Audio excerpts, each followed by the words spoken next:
right? We don't want to be the same person at 65 that we were when we were 16, right? And so in our work and performance for people that are part of our teams, especially the ones who are the ones we rely on the most, right? The people that are the people we trust the most, the people that we know can take and fulfill some of those leadership positions, they want to know they're growing, right? And it's finding that path and finding that way for them to feel like they're constantly in that place of growth. Because if not, even those people will start to get dissatisfied, and one day they may be that 1 in 6 that actively disengages with our businesses, you know? Welcome to the Sharpen the Spear podcast, where we help home service pros cut through the noise, sharpen their business tools, and reclaim the profit, freedom, and impact they've been missing. I'm your host, Richard Walsh, Profit Freedom Coach, and I'm here to help you stop grinding and start growing. Let's sharpen the spear. And we are back on STS Sharpen the Spear podcast with another incredible guest. I've got Lewis Kim with us today, and we're going to dive pretty deep in a number of topics because Lewis is very well versed in a multitude of things, and obviously I'm going to let him introduce himself, as we always do. Lewis, no one knows Lewis better than Lewis. So Lewis, give us the backstory, bring us up to speed, and I can't wait to get into the conversation.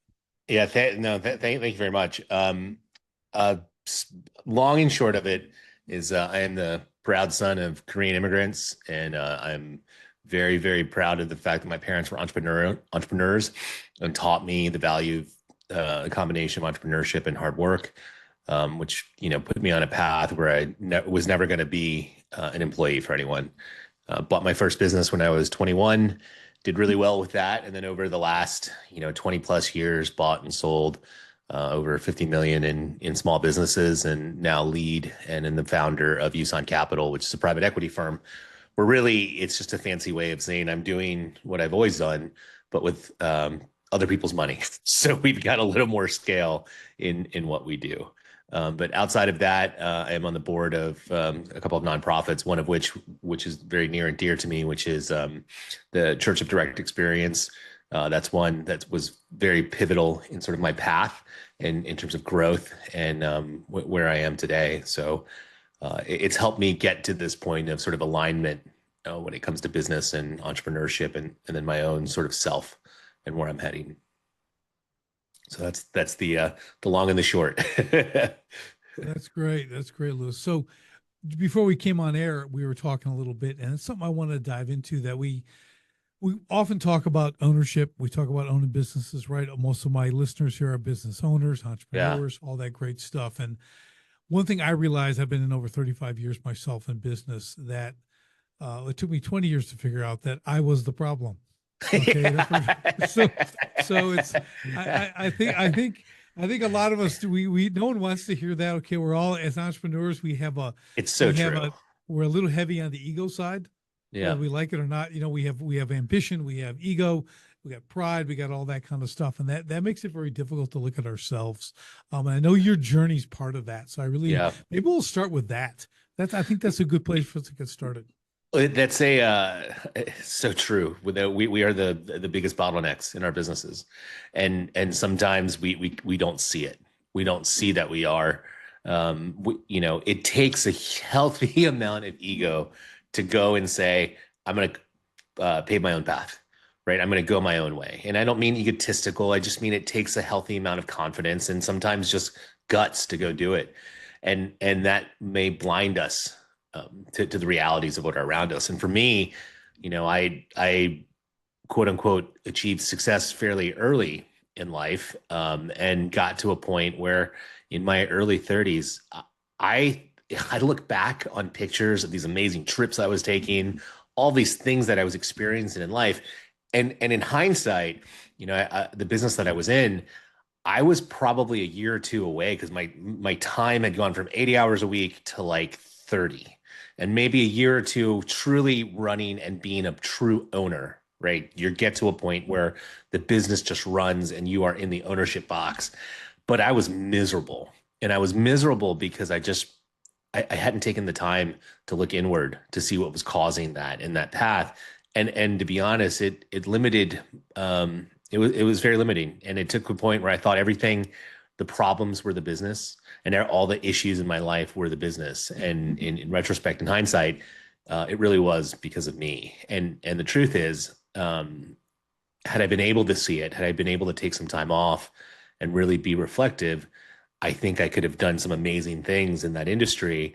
But that wasn't the plan. So, that was a rough patch because we sold the business, did really well, and here's money in the bank, but no plan of what I'm going to do next, and just miserable, right? Just not contacting friends. You start detaching and just being depressed. And it's because I didn't really have a sense of purpose. I didn't know what the point of my life was.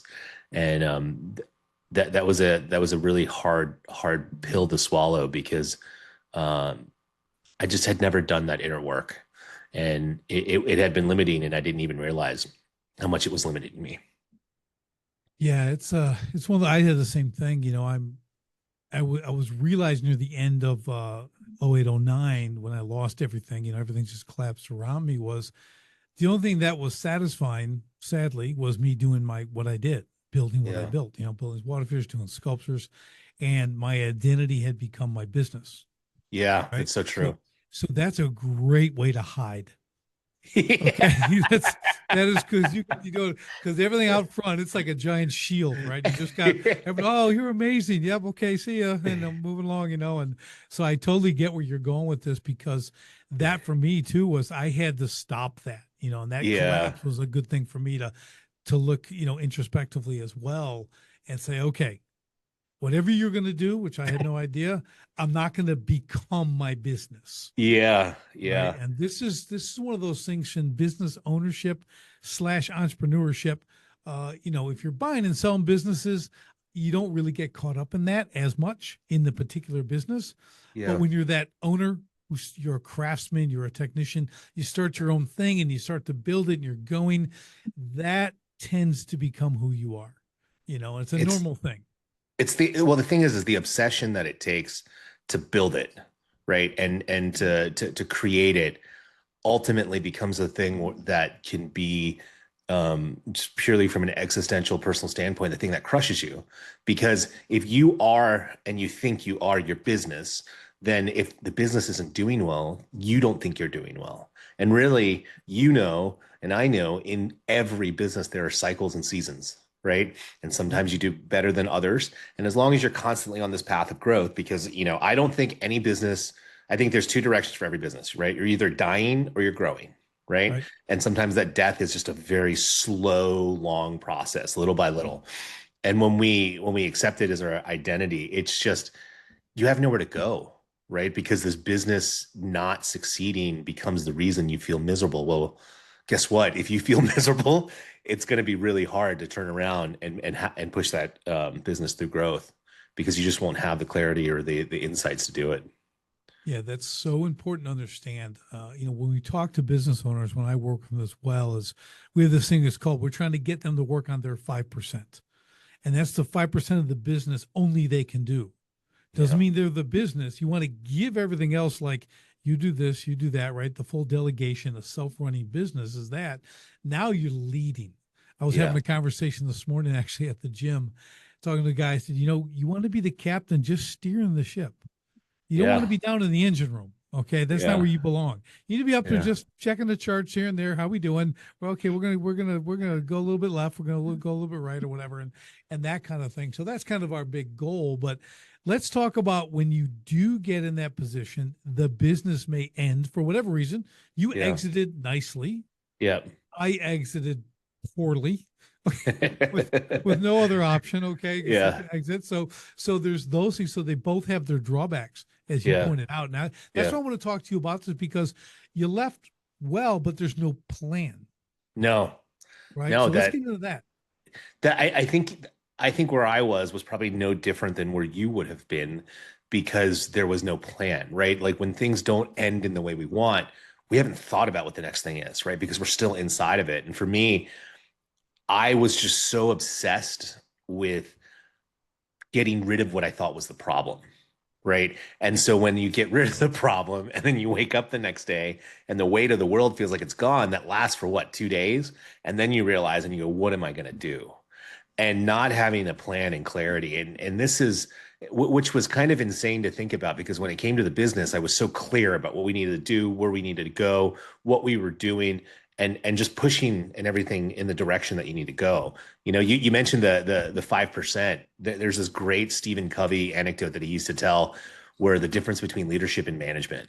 And he would say that you've got a group of people and you're in the jungle and you're trying to carve your path through, and the leaders are at the top of the trees looking out and then yelling down, "We're going the wrong way." And then the managers down below, "Just keep cutting." you Yeah. know. Yeah.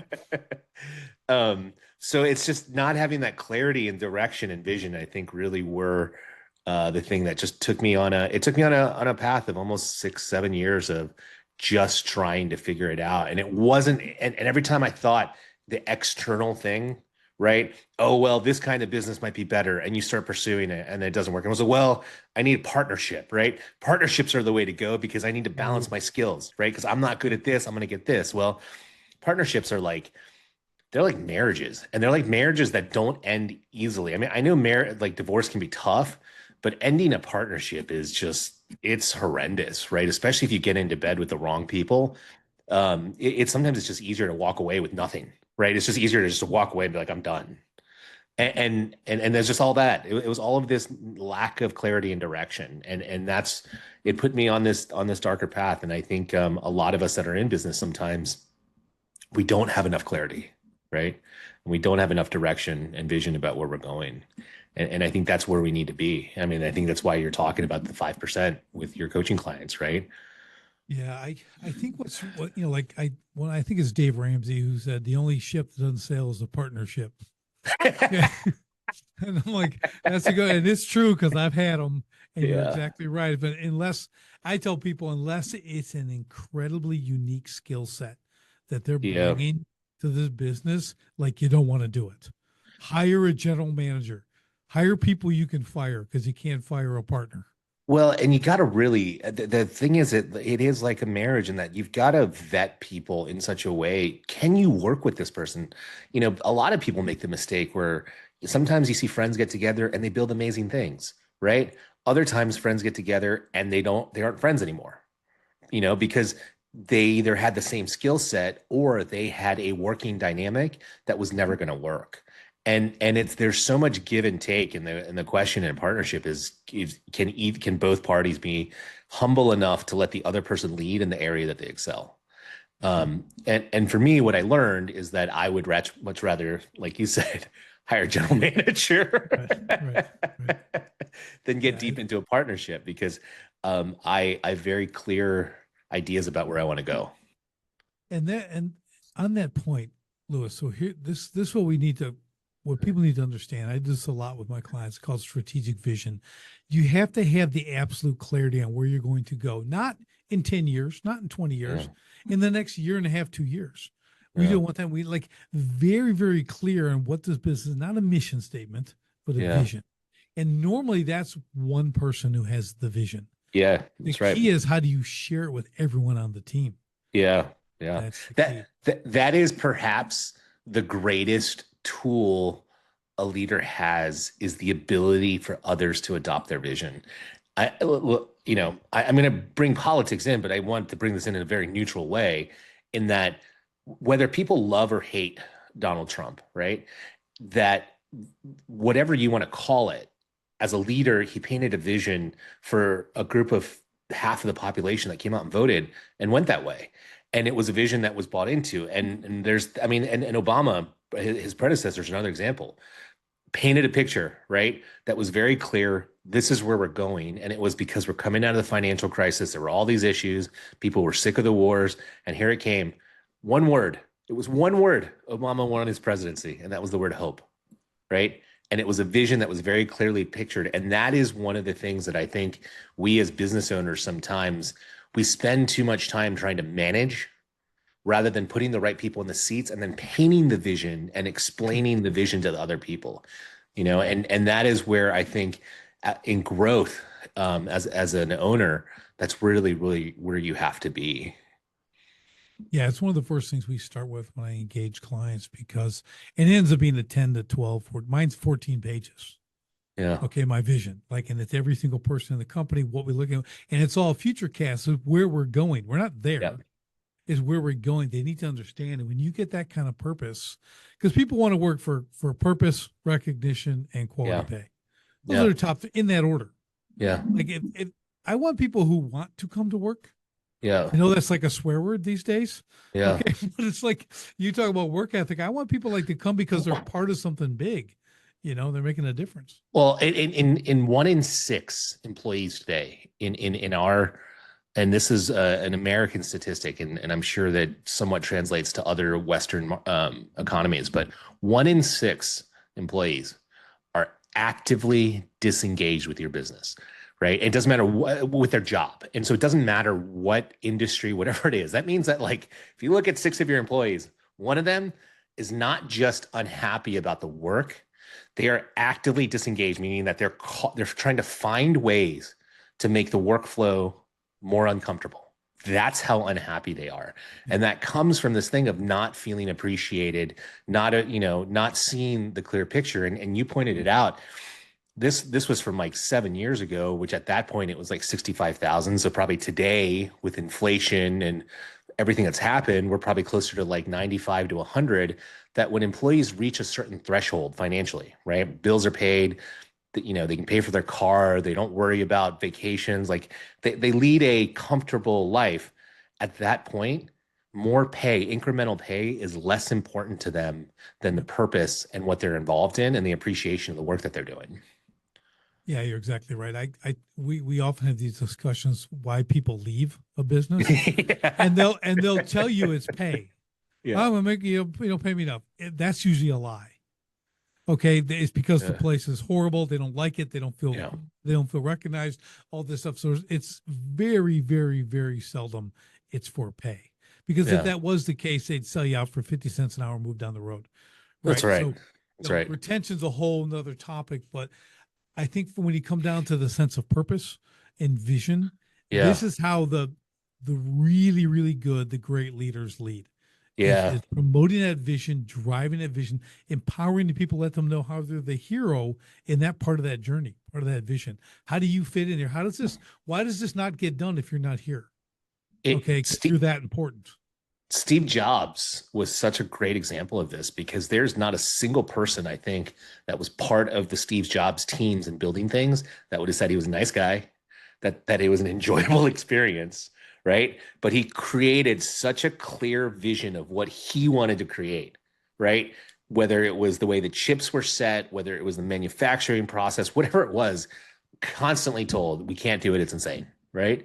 Even with the initial iPhone, that wasn't a new idea. I think they had seen Motorola had done a bunch of stuff and it wasn't working, and he put it together and did it there. But he got people behind, people who were motivated and and were trying to do something. They wanted to be part of something greater. They bought into it, and all those people who had miserable times working for him, every single one of them would probably tell us that it wasn't fun, but it was one of the best professional experiences of their life because they could push and create things that didn't exist before. Yeah, Lewis, I think what people underestimate is people need and love to be challenged. Yeah. Okay, Yeah. if you don't challenge people, I mean, I'm talking to anybody. You Yeah. could No, be it's true. 5 years old, you could be 50. Okay, Yeah. if you don't have a challenge set before you, I don't mean so here, let's climb, 75, 20,000 foot peaks or whatever. I'm talking like just they need that challenge on the daily. Yeah. Again, not trying to break their back, but like, man, we're achieving something. We're Yeah. working towards something big. Like when I Yeah. talk about that strategic vision, well, if I'm saying 18 to 24 months, well, what happens in 24 months when we achieve it? We write another one. We get to Yeah. do it again, right? So we all achieved it. Now it's not this endless quest for this utopia that's never going Yeah. to happen, right? It's like legit vision achieved. Well, let's rewrite. I have clients who have rewritten it once and twice, right? One time, Yeah. two times, and they're like, and it just keeps propelling the company forward. So they stay in a real steady, healthy growth pattern with the same people. Yeah. Tony Robbins loved to talk about that happiness comes from progress, right? That we as humans, as beings, are driven, and we are most happy when we are moving forward in life. And if you think about all the moments in your life as an individual when you're the most unhappy, it's usually because something becomes stagnant. Something's not growing, right? Something's not getting better, whether it's a relationship, whether it's school, work, whatever it is, you'll find the reason you're dissatisfied is it's not growing, right? We get older every single day. We have no control over that, right? Every day Right. we get up, it is another day past, and it's another day that gets us closer to the eventual day that we die. So we want to know that we're constantly, because life is finite, we want to grow, right? We don't want to be the same person at 65 that we were when we were 16, right? And so in our work and performance for people that are part of our teams, especially the ones who are the ones we rely on the most, right? The people that are the people we trust the most, the people that we know can take and fulfill some of those leadership positions, they want to know they're growing, right? And it's finding that path and finding that way for them to feel like they're constantly in that place of growth. Because if not, even those people will start to get dissatisfied, and one day they may be that 1 in 6 that actively disengages with our businesses. Yeah, it's very true. I really, I'm totally with you on this. So I totally believe in growth. I want to always be growing. Yeah. I get irritated when I look at the calendar Yeah. and like a month has gone by. It's like a new month. I'm like, what? Like I've not got enough done. You're always like, and I'm not some nut job or anything, but I'm like, I just feel like I'm with you there. That dissatisfaction of progress. Yeah. Okay. And again, we all have to manage our expectations kind of thing. But in in your world and kind of what you had to deal with, what was Yeah. that like? What like you had to discover that was a thing, right? That you need that progress because you go with no plan, sell the business, have no plan, no purpose, no plan, no progress. Now you're wallowing in that. Yeah. And it took you a while to get out of it. Well, what did that look like for you? When did the light bulb kind of go off? Well, so for me, I'm probably like a lot of entrepreneurs where I'm pretty hard-headed. And Yeah. so I needed to feel a little pain and some suffering. So it went on for a few years until one day you look around and you realize that life is passing by. And when you get to a point and you realize all the time that was wasted in this place of feeling depressed, not making this, and then looking in the mirror and understanding you're older, but nothing in your life has changed. That was a very prophetic moment for me to be able to look at myself and see, because I listen, I'm like I told you, I'm a proud son of Korean immigrants, but I'm also very thankful for my Asian genes, because I was getting carded until I was like 35, 36. Right. And I remember the first time that I went in somewhere and I didn't get carded, I kind of got upset.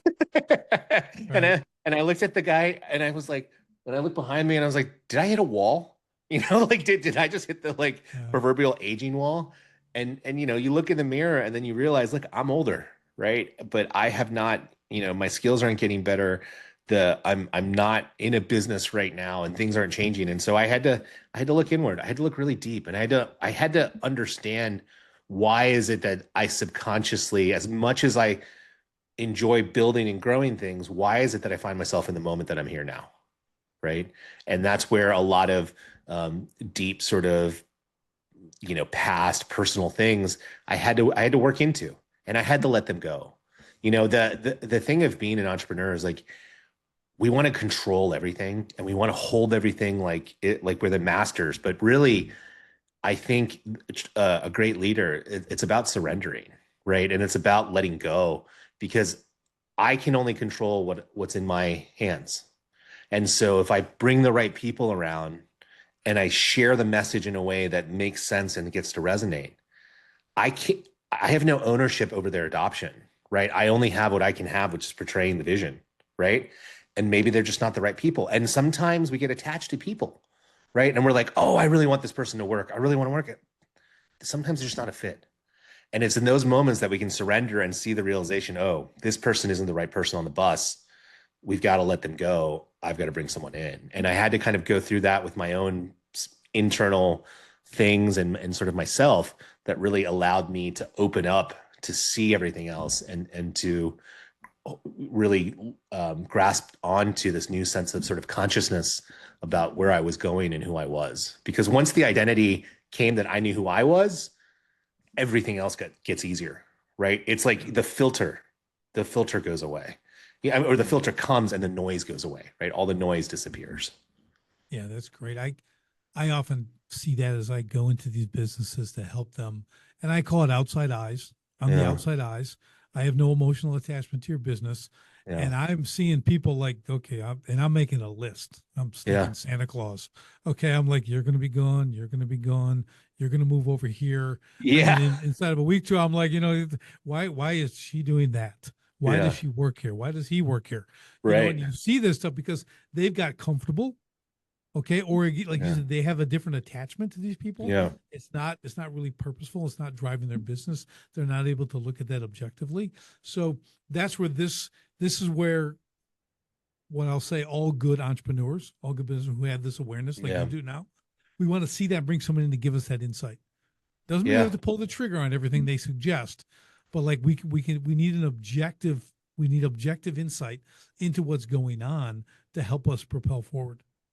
Well, it's the awareness that you're bringing because you bring a set of being a third party, external, emotionally disconnected from what's there. You have an awareness that sometimes we as owners we don't have. And for me, I had to develop my own awareness about me, which allowed me to see more of what was around me. But like when you come in, sometimes maybe there's someone who's been at the company for 20 years doing this one thing and they might be okay at it, but they've just always been there. And so we're like, you rely on them, but we as owners don't see, hey, that person being there is actually a problem, right? It's a problem for us to grow and to head to the next stage. Because I have this deep belief that every person out there has a greatness within them, right? It is a greatness to do something amazing. And it doesn't mean you've got to be a billionaire or you've got to be Michael Jordan. You have a greatness. Everyone has a unique one. I feel like that's just embedded in you from the time you're born. But it takes the development of our filter to have the awareness to know what it is. And when you come in, and it's kind of what you pointed out there as a business, sometimes you might have a great employee and they're just in the wrong spot, right? And it's finding that greatness within that person and helping them filter. And that's what we as leaders should be doing on a constant basis because we want to be business owners, right? We don't want to be owned by our business. And finding the tools to put the people in the right place, I think that's super, super important. Yeah, I think when you when you get your vision dialed in Yeah. and then Yeah. you True. share it with the entire team, all of Yeah. a sudden people may volunteer, hey, could I do that? Yeah. Could I do that?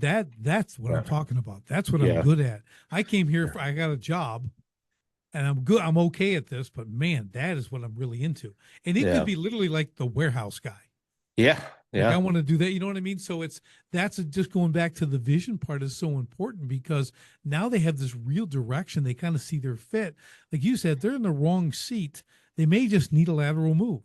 Yeah. That's all they need. And then they kill it, Well, because and the vision creates the clarity. And I think that's what you're talking about is when the picture is so clear, self-selection becomes easy, right? Someone who has got any level of self-awareness sees and we're like, here's where we're going. We're going to build this thing here, and it looks like this. Well, if someone who is a little bit self-aware will say, well, maybe I shouldn't be doing this, but that's interesting for me to go into that job there, right? And you may have someone who's even better than you'd ever find on the open market because they understand your business. right. And on the flip side of that too, you may find someone that maybe been there 10 years, 7 years, 15 years. You have greatness, but not here. Yes, yeah, Like that's you so. know what I mean. There's always you got like I know you've been here 15 years and you don't want to lose your job after 15 Yeah, years, but like you need to go. These yeah, are the hard decisions as an owner, yeah, and that's why you yeah, need that outside counsel for yeah. that stuff. You really It's do. true. That's a No, tough one to make on your own. I've seen well, it. and that decision, once you know, delaying it creates a bigger problem, Right. right? And I think that's where having outside help who can give you that awareness is key because sometimes for me as an owner, we might know that this person here shouldn't be in the company at all, but they've dedicated themselves. They show up on time. They do this for 10 years. It's really hard to let go of that relationship sometimes Right. when the reality is you're doing that person a disservice, right? If you know this person that's in your company isn't good at what they do, and you just keep them as a quote unquote body because they're in that seat, you're preventing that person from pursuing and finding that own greatness within them because it could be doing something completely different. And they won't because they're attached to the income, the steadiness, and it's not, you're not serving that person by holding on to someone who's not a fit for where you're going.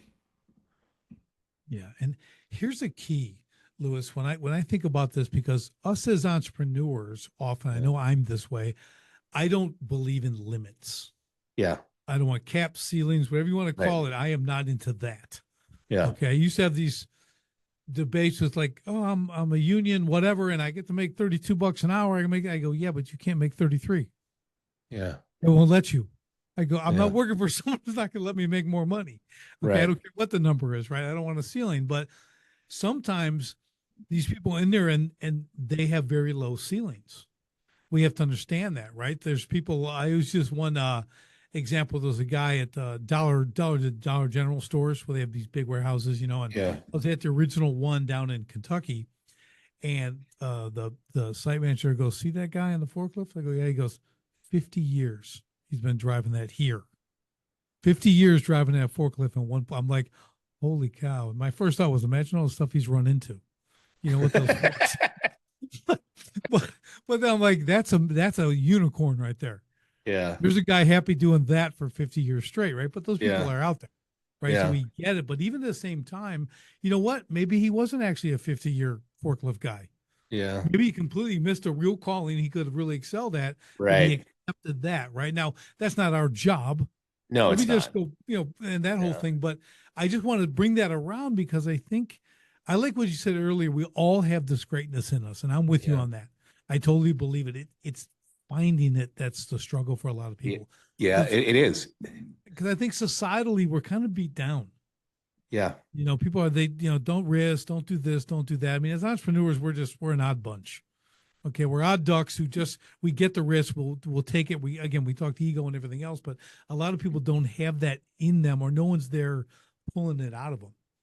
Why is it that some of the greatest businesses get started during the most chaotic times? It's because as an entrepreneur, I believe one of the things is when we see something that we think this is the way it could be, and once we're convinced we can do it, and sometimes when we're not convinced we can do it, but it's enough of a drive to do it, we'll jump into it. And it takes us in that road. And so it doesn't matter what's happening in the outside world because we've seen what we have. And I think this is to largely to a lot of the point that you're talking about is once it's clear to us, sometimes I think a lot of leaders, what we have a hard time doing is explaining that to other people, right? And what you were saying about the individual, like the forklift driver, the potential is uncapped. And you're right. That guy may have never had the opportunity to delve into something else, right? Because someone told him a story. The thing you do is you punch a clock, you do it for 40, 50 years, you get your pension, you raise your family, and you do this. I don't know if that guy's happy or not. That's not for me to decide. But what could have been, for all we know, that guy could have been an amazing harmonica player, right? I don't know, and Right, never right. had the chance to go do it because this thing that they told themselves, and it's the story, it's the narrative. We all do it to ourselves. And I think as entrepreneurs, what's different is we tell ourselves a different story, is that we think and we say that this is possible in spite of the facts telling us that it's not. Yeah, I think you're exactly right. It's just that drive to make things happen. Like for me, it's I want to achieve, and it's stinking hard. Yeah. Okay. It's like, and it's people, as you're trying to gain traction, as you're growing the business, maybe you're stalling out a little bit, but you got the grit and you stay in there, you're going to make it work. All during those points during that journey, you're going to get a lot of people telling you to quit. Yeah. That's the thing, right? Oh, why are you doing this? When's enough enough? When are you gonna, I'm like, and like, you got to have a point where you say, I'm like, yeah, I'm kind of not that way. I'm not. Yeah. It's not because I'll tell you when it's enough when I feel I've done what I set out to do. Yeah. Not it got halfway, then figured out it was going to be too hard, so I'm not going to find another way to the top. No, there's a way. You just have to have that diligence, that determination, right, to really be able to push through and have the grit and make it happen. So again, we're cut from a little bit different cloth. Doesn't mean everyone's going to do that, but at the same time, we really have to understand that willingness to go through the chaos, right, put things together, create Yeah. something great. Okay, that's what drives us. It's kind of we're kind of working towards the end, but at the same time, there's more after the end, right? It's like you're going to reach that point, then you're going to go on to the next thing or whatever it might look like.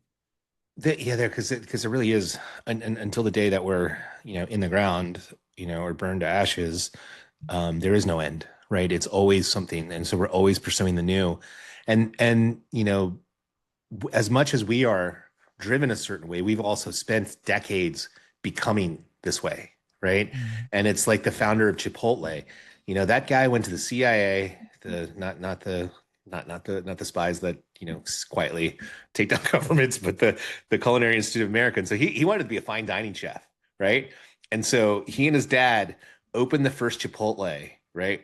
Bare bones. So like that initial style of Chipotle wasn't because they were some cool designers. It's because they took like excess construction parts and tried to make this little spot cool in Denver. And it was made so he could make enough money to open a fine dining restaurant. But when he opened, it was like gangbusters what they were doing there because of what he had come up with. And there's a guy who never thought he was going to become this great entrepreneur. He wanted to be a Michelin star chef, like, maybe he wanted to be on TV and all those things. And, you know, hundreds of millions, if not billions in equity created for himself Burritos. for a simple thing, right? A very simple thing, Yeah. right? Taking this process Yeah. and doing it. But what did he bring? He brought a very unique perspective in the ingredients and said, hey, let me take all of my skills and dumb it down and make this affordable. And it turned into something with, I think they opened one. They thought initially that the most number of Chipotles they could open when they first started this was four Chipotles in all Yeah. of Denver, right?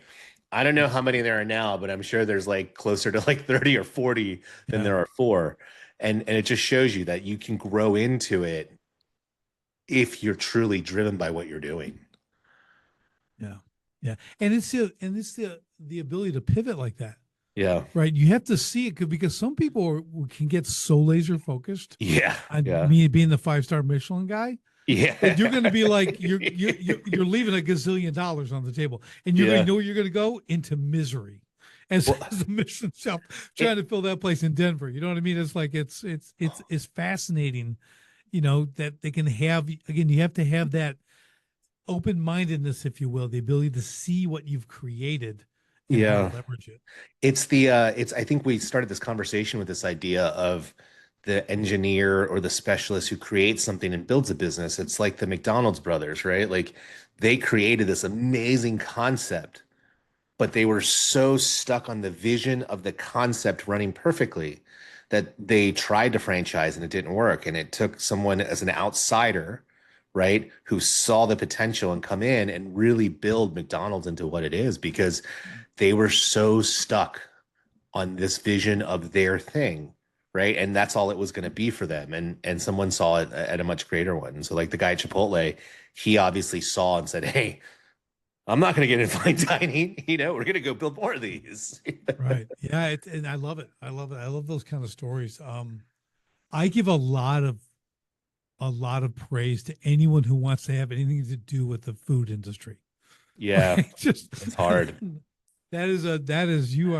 you have intense an intense ability to suffer. Okay. Because it's brutal, but man, when you make it work like that, it's awesome. Anything in hospitality, truly, Yeah. and this is almost a warning to someone who wants to get into business because there was an article, and I think it's one that reoccurs when the jackpots get really big for the lottery.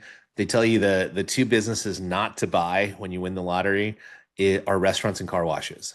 And they Mhm. say that these are two businesses that everyone thinks are really easy to run and make lots of money, but they're actually very complex. And the food business in particular, if you don't love it, and you don't love anything in hospitality and you don't love dealing with people, Yeah.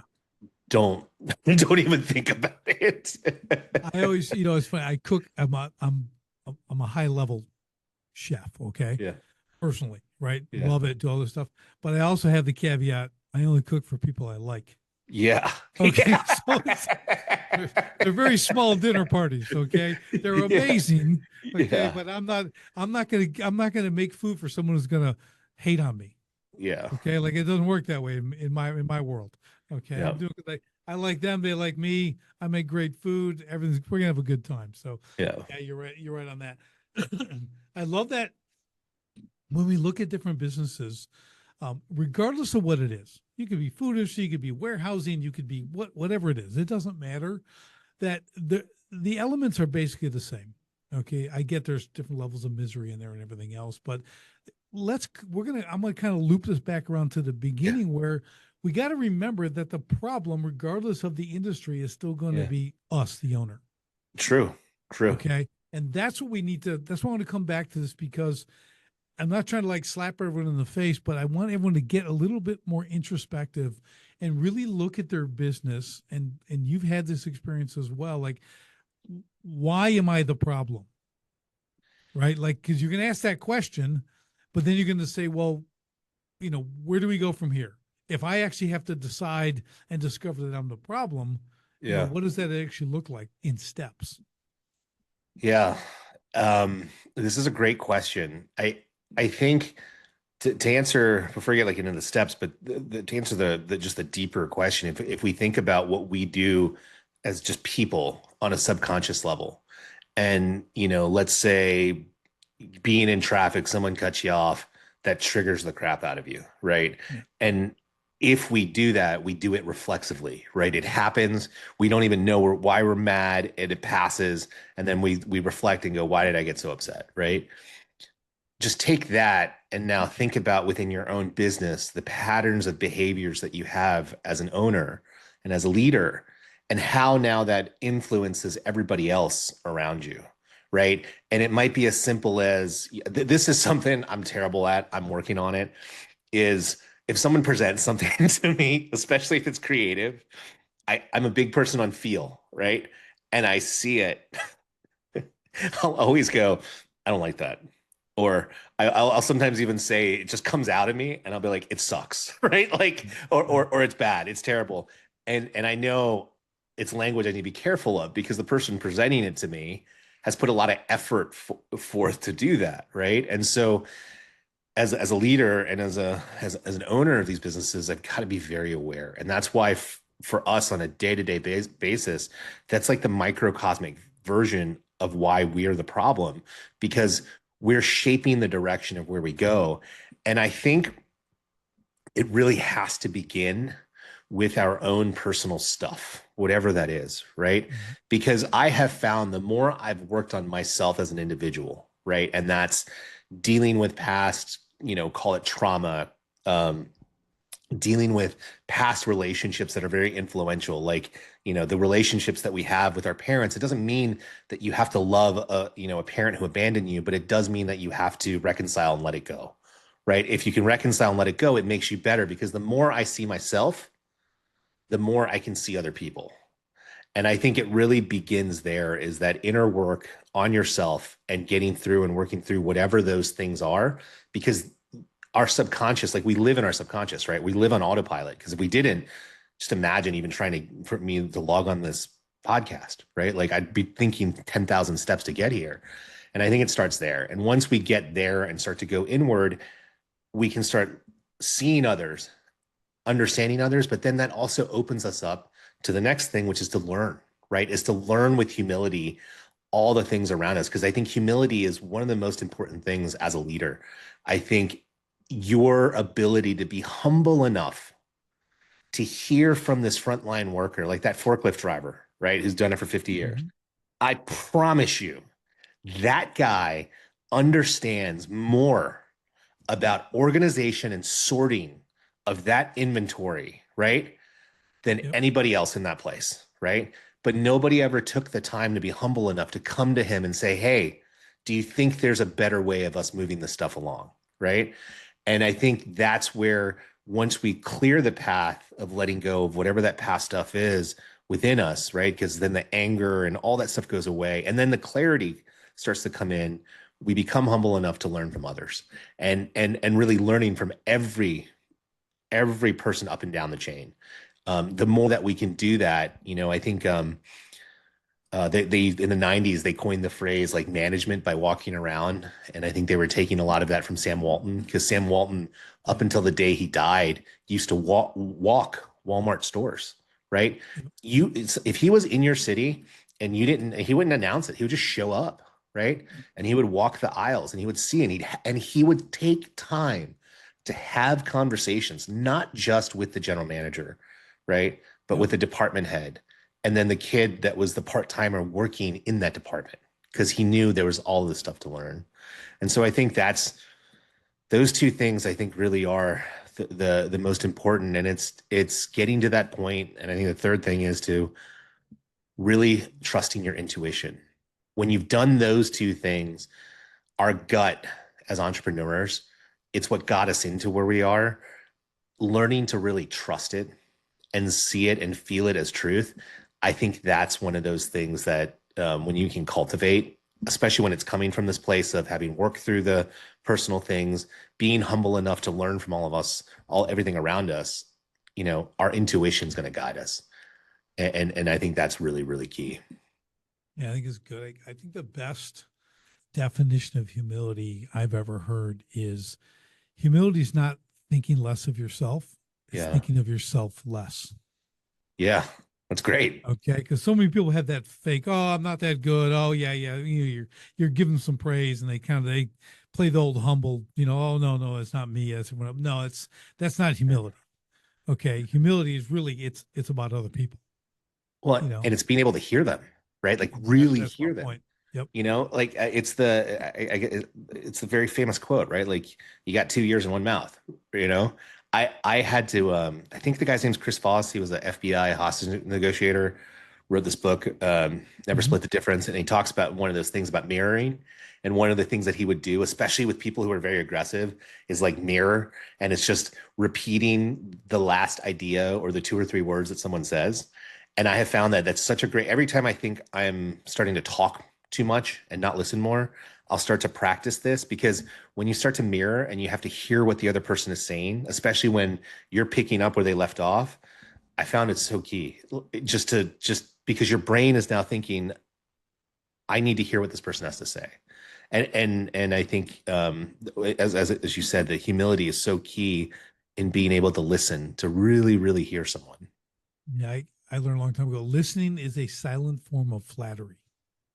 Yeah, yeah, I've heard you say Okay. that. Yeah, yeah, and yeah. and but my thing is like I get rolling. I don't know if it's an entrepreneurial thing. It's probably Yeah, just me, but man, when I get rolling, look out. Like yeah, yeah, yeah. I don't bowl people over, but I get a little intense in the conversation. It's the You know, passion. It's the yeah, and passion. it's and I got to like you're saying, you got to put a stop in there, Yeah. and then you got to be quiet. You got to, like you said, use those words to Yeah. re-engage them because you're like, I had dated this girl decades ago. She's a billing manager for a big company, all this stuff, and she would get talking about billing and getting all passionate about that. Yeah. I'm a guy who like digs holes for a living. Okay, Yeah. I put rocks in them. I make water features, and I'm like, I'm glazed over in like 6 seconds. Okay, and Yeah. she's like, you're getting that look. I'm like, what look is that? The one that you? Well, I don't really care about what you do.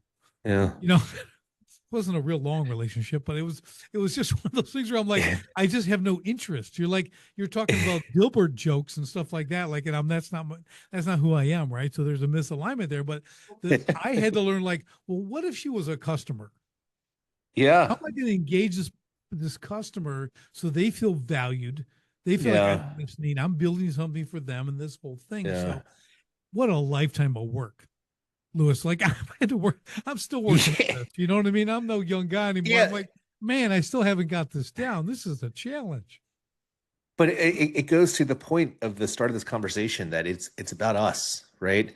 The better we are as people and humans, the better that we can be an entrepreneur. And I think entrepreneurship is really a very spiritual game and path. If you can see it and feel it through that way, it is, because it is about the human condition. Because ultimately, your product or service has to resonate, right? And especially when, I like to make this distinction, especially because I'm in the world of private equity, is that there are extractors, right? Economic extractors. And those are people who financially engineer situations, or they buy companies to break them up, or they buy companies and they inflate the EBITDA by cutting things in such a way just because they know they're going to exit and sell the problem off to someone else versus value creation. And I think as an entrepreneur, the value creation side of things is a very spiritual thing because you have to connect with your customer. You've got to have relationships with your vendors and you've got to take care of your people. And I don't think you can do all of those things without having personally getting to a place of understanding of yourself, how to sort of, reconcile and navigate your own emotions as a person to be able to handle it because it's a weight. This is something that's really big is on the ownership side of things. This is that there's a weight that comes with the gravity of the responsibility.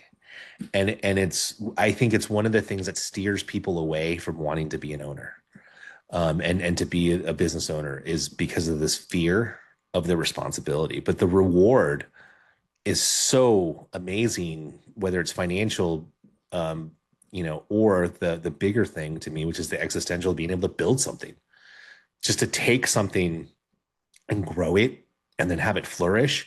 Man, I don't know of any other endeavor that's that creative that can impact as many lives as being an entrepreneur. Yeah, I agree. It's an incredible tool. Yeah. Entrepreneurship, a business. I mean, I tell people as I go into a business and we create this strategic vision and everyone sees where they're at.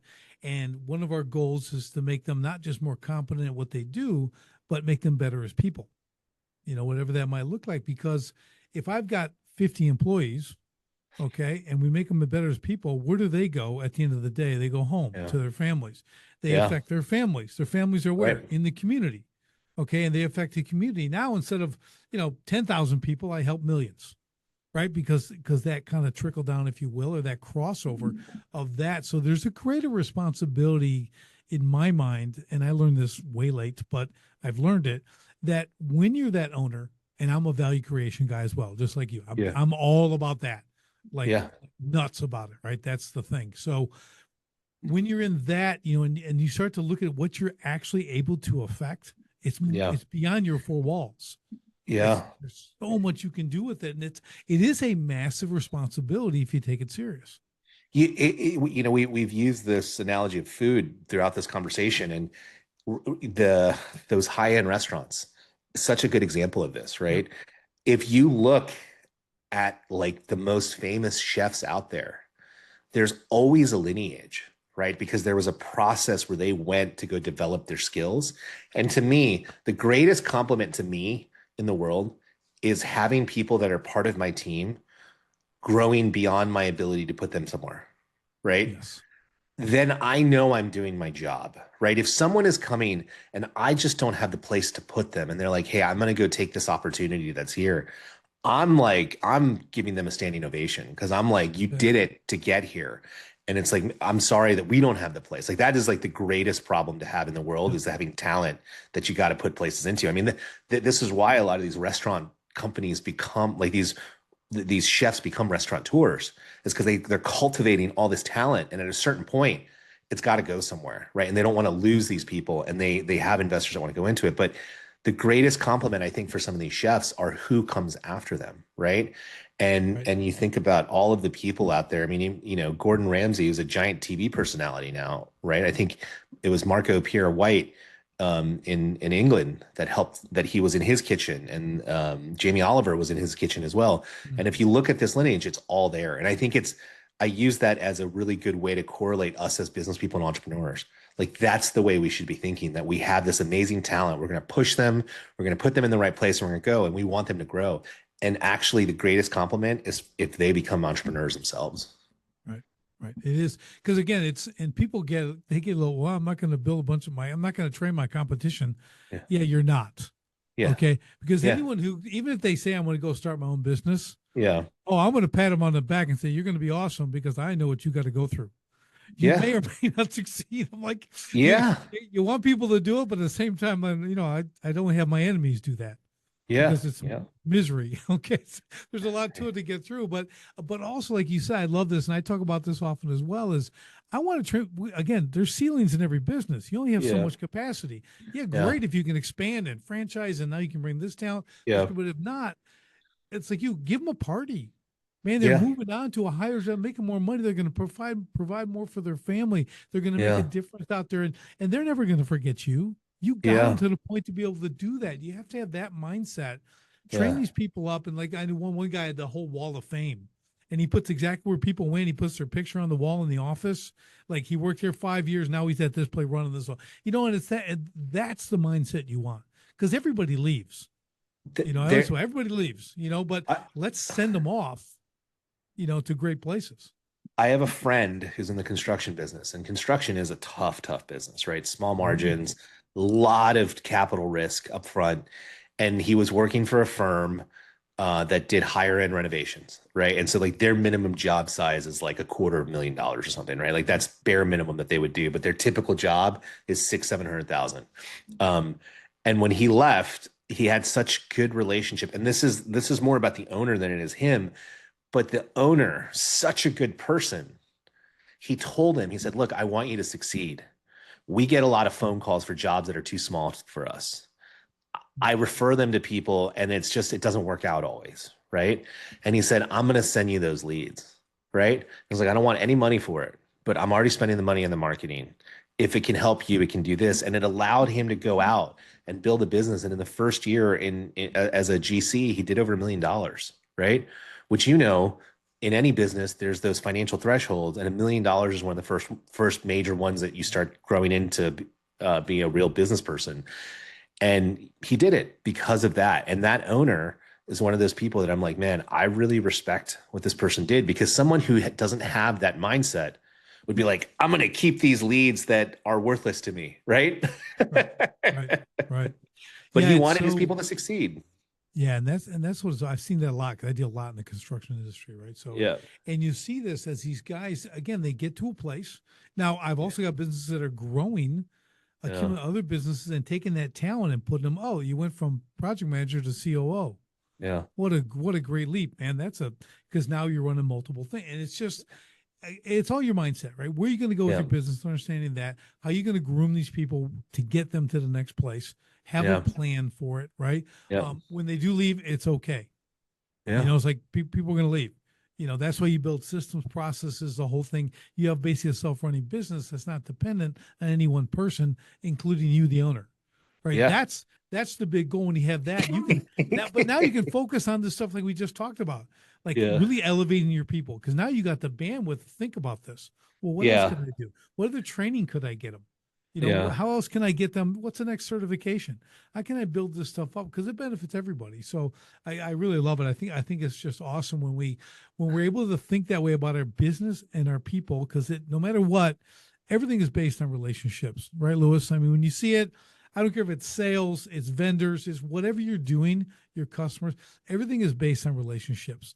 You know, Yeah. there's a stat I use a lot. I said only 3% of all customers are ready to buy now, Yeah. like today, right now when you talk to them. So what about the 97%? That falls under the relationship category.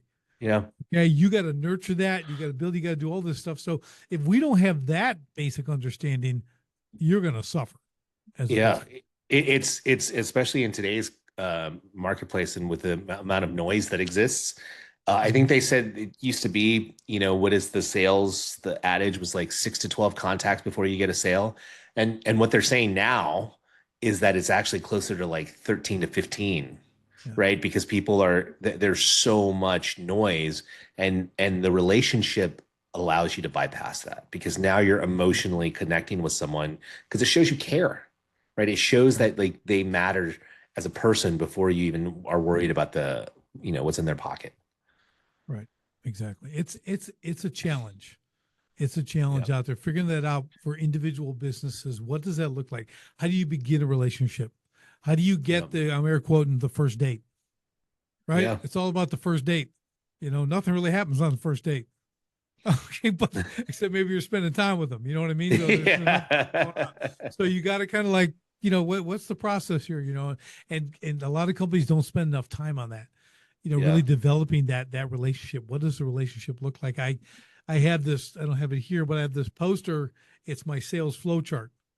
Okay. There's 31 steps, okay, in the sales flow chart. Like for the sale, I'm like, people are like, that's a lot. Well, look what it is. When this happens, you go here. If this happens, you got to go here. Like you got to know how to navigate this, right? We understand that it's a process and it's all Yeah. steps in building relationship. And when you get that, not only do you get the sale and it's a longer sales cycle, but you get phenomenal referrals, right? So that's going Yeah. to shorten your sales cycle as well. So I don't want to turn this into a sales thing, but the relationship aspect really lends to everything we've talked about here as well. Okay, we have to build that with our teams, with other entrepreneurs, with vendors, everyone. That's It's a big focus you've got to have. You can't be, door shut. I'm in my office and I'm crunching numbers. There's a Yeah. time for that, but you really got to be. You're Sam Walton. You got to be out there on the floor. That's where you got to be.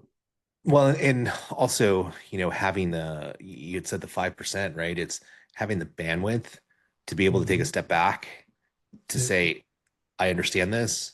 Let's go implement this, right? It's like, Yeah. this is why being an entrepreneur, it can be so much fun, right? On the one hand, you're spending this time, you're learning this thing, you see this process, and you're trying to implement these steps and putting the right people there and going through. And then now you're going from behind the doors of thought, right? And what's in, let's say, a textbook way, and going out there into the real world and trying to implement it. And so I think um, it's key. And you just repeated it, the management by walking around, right? Like being in it. Yeah. Yeah, it's awesome. That is awesome. Well, Lewis, give us some final thoughts here as we put a bow on this whole great episode. No, I no think pressure. No no, pressure. yeah, I know. Um, I, I would say anyone who's out there who is an entrepreneur, I'd say to you the first thing is, if you're, and this, I'm almost speaking to the older version of myself or the younger version, the past version. If you think your business is the problem right now, I'd like for you to take some time away and really reflect about what the actual issue is. And if you look inward and you start to see, you'll see that the real issue is what's going on within yourself, and that um, there's a way through it. Anyone who is in a business or wants to be in a business, I think we've shared quite a bit today about the mentality of what it takes. And look, we are both people who have become, and we talk in this way that we're cut from a certain cloth, and there's a component of it, of that, but I had to learn it and see it from somebody else, right? And look, not all of my siblings went that way, but I did. And it can be cultivated, right? It's that thing that's within us. The question is this your native place to be? If not, okay. But if it is, go for it. Go for it in every way possible, because you will be rewarded in so many different ways. If nothing else, there's all these people that want to go out. Like I knew as a kid, I was never going to go join Greenpeace or do any of those things. And I laud those things. I think they're amazing that people that go out there and do that. And I do a lot of service, but I think for me, the greatest form of impact that I can have on this world is through my businesses and entrepreneurship, because I can impact these people on a regular basis. And it's the people, my vendors, my customers, even the communities that we operate in. So if you're looking for impact, I think being a business person, entrepreneur, and growing your business, right? And taking the time to bring somebody in like yourself who's got the awareness to help me grow. Like that is a sharp, sharp thing to do, because it's about impact.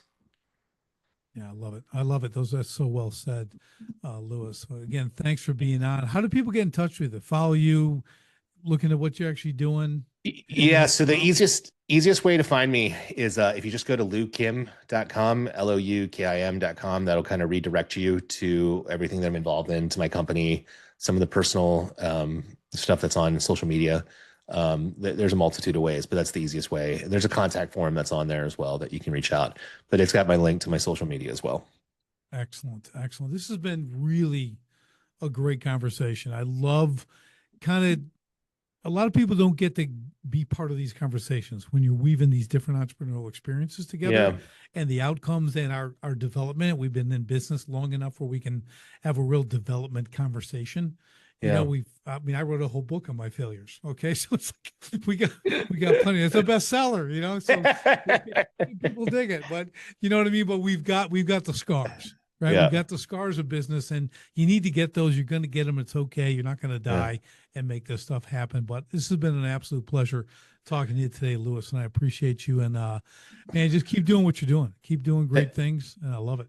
Thanks for having me on. This was a lot of fun.